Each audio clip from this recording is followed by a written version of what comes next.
What we do after we sin matters.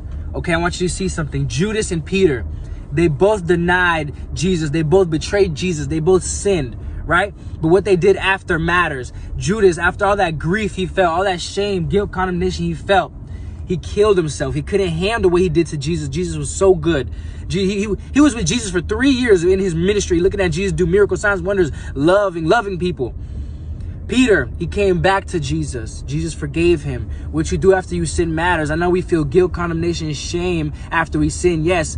But what do you do after matters? Don't run away from Jesus. We always want to run away from God after we sin. But when we run away, that's Adam in the garden.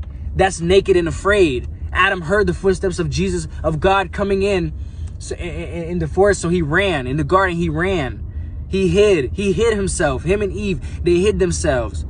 When we sin, we run away from God. We shouldn't run away from God. Run to Jesus. He would rather you run to him. I know you feel guilt, condemnation, and shame, but turn all of that guilt and shame into gratitude because he's forgiven you. Turn all that guilt and shame into gratitude because of what he took on that cross for you. You're like, man, God, you did that for me. Turn it to gratitude and then use it to fuel you to not do it again.